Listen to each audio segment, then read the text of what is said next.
انسان 3 حصے میں بانٹا جاتا ہے۔ پہلا حصہ جو اللہ کے لیے ہے، اور دوسرا حصہ اپنے لیے ہے، اور تیسرا حصہ کیڑوں کے لیے ہے۔ بس جو پہلا حصہ اللہ کے لیے ہے وہ ہمارا روح ہے۔ جب انسان موت ہو جاتا ہے تب ہمارا روح اللہ تبارک تعالیٰ کے پاس چلے جاتے ہیں، اور دوسرا حصہ جو اپنے لیے ہے وہ ہمارا اعمال ہے۔ جب انسان دنیا میں زندگی گزارنے لگتا ہے، زندگی جینے لگتا ہے، تو اچھا یا برا اعمال کر لیتا ہے۔ اچھائی کی وجہ سے اللہ تبارک تعالیٰ اس کو جنت دے گا، اور برائی کی وجہ سے اللہ تبارک تعالیٰ اس کو سزا دے گا۔ جو تیسرا حصہ کیڑوں کے لیے ہے وہ ہمارا جسم ہے۔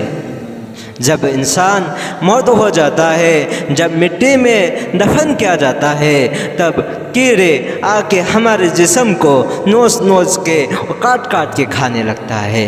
اسی لیے میرے بھائیوں، زندگی اللہ نے ہم کو دی ہے، اس زندگی کی قیمت جانو اور اللہ تبارک تعالیٰ کو راضی کرنے کی کوشش کرو۔